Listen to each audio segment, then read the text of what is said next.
पिछले वीडियो में सूत जी ने कलयुग की पापमय स्थिति का वर्णन किया, जहां लोग धर्म त्याग कर अधर्म अपनाएंगे, वर्ण व्यवस्था नष्ट होगी, स्वार्थ, लोभ और कलह बढ़ेगी। मुनियों ने उनसे इन पापों के नाश और धर्म की पुनः स्थापना के उपाय बताने का अनुरोध किया। आगे सूत जी भगवान शंकर का स्मरण कर समाधान बताएंगे। स्वागत है आपका टाइमलेस टेल्स ऑफ धर्म में, जहां पुराणों की अमर कथाएं और सनातन सत्य की ज्योति जीवन को दिशा दिखाती है। विद्येश्वर संहिता, दूसरा अध्याय, शिव पुराण का परिचय और महिमा। साधु महात्माओं, आपने बहुत अच्छी बात पूछी है। यह प्रश्न तीनों लोगों का हित करने वाला है। आप लोगों के स्नेहपूर्ण आग्रह पर गुरुदेव व्यास का स्मरण कर मैं समस्त पाप राशियों से उद्धार करने वाले शिव पुराण की अमृत कथा का वर्णन कर रहा हूँ। ये वेदांत का सार सर्वस्व है। यही परलोक में परमार्थ को देने वाला है तथा दुष्टों का विनाश करने वाला है। इसमें भगवान शिव के उत्तम यश का वर्णन है।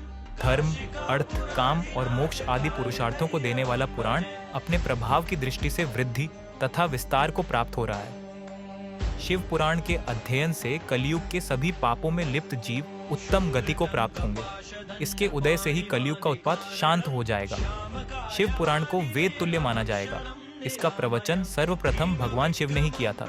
इस पुराण के 12 खंड या भेद हैं।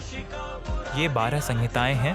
पहला विद्येश्वर संहिता, दूसरा रुद्र संहिता, तीसरा विनायक संहिता, चौथा उमा संहिता, पांचवा सहस्र कोटि रुद्र संहिता, छठा एकादश रुद्र संहिता, सातवां कैलाश संहिता, आठवां शतरुद्र संहिता, नौवां कोटि रुद्र संहिता, शून्य मात्र संहिता, 11वां वायवीय संहिता तथा 12 धर्म संहिता। विद्येश्वर संहिता में 10,000 श्लोक हैं। रुद्र संहिता, विनायक संहिता, उमा संहिता और मात्र संहिता प्रत्येक में 8,000 श्लोक हैं। एकादश रुद्र संहिता में 13,000, कैलाश संहिता में 6,000, शतरुद्र संहिता में 3,000, कोटि रुद्र संहिता में 9,000, सहस्र कोटि रुद्र संहिता में 11,000, वायवीय संहिता में 4,000 तथा धर्म संहिता में 12,000 श्लोक हैं।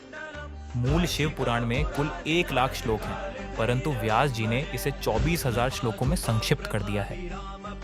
पुराणों की क्रम संख्या में शिव पुराण का चौथा स्थान है, जिसमें 7 संहिताएं हैं। पूर्व काल में भगवान शिव ने 100 करोड़ श्लोकों का पुराण ग्रंथ ग्रंथित किया था। सृष्टि के आरंभ में निर्मित यह पुराण साहित्य अधिक विस्तृत था। द्वापर युग में द्वैपायन आदि महर्षियों ने पुराण को 18 भागों में विभाजित कर 4,00,000 श्लोकों में इसको संक्षिप्त कर दिया। इसके उपरांत व्यास जी ने 24,000 श्लोकों में इसका प्रतिपादन किया। यह वेद तुल्य पुराण विद्येश्वर रुद्र संहिता, शतरुद्र संहिता, कोटि रुद्र संहिता, उमा संहिता, कैलाश संहिता और वायवीय संहिता नामक 7 संहिताओं में विभाजित है। यह 7 संहिताओं वाला शिव पुराण वेद के समान प्रामाणिक तथा उत्तम गति प्रदान करने वाला है। इस निर्मल शिव पुराण की रचना भगवान शिव द्वारा की गई है तथा इसको संक्षेप में संकलित करने का श्रेय व्यास जी को जाता है। शिव पुराण सभी जीवों का कल्याण करने वाला, सभी पापों का नाश करने वाला है। यही सत्पुरुषों को कल्याण प्रदान करने वाला है। यह तुलना रहित है तथा इसमें वेद प्रतिपादित अद्वैत ज्ञान तथा निष्कपट धर्म का प्रतिपादन है।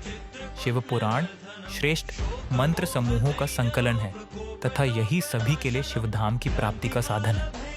समस्त पुराणों में सर्वश्रेष्ठ शिव पुराण ईर्ष्या रहित अंतःकरण वाले विद्वानों के लिए जानने की वस्तु है। इसमें परमात्मा का गान किया गया है। इस अमृतमयी शिव पुराण को आदर से पढ़ने और सुनने वाला मनुष्य भगवान शिव का प्रिय होकर परम गति को प्राप्त कर लेता है। विद्येश्वर संहिता, दूसरा अध्याय, शिव पुराण का परिचय और महिमा। अंत।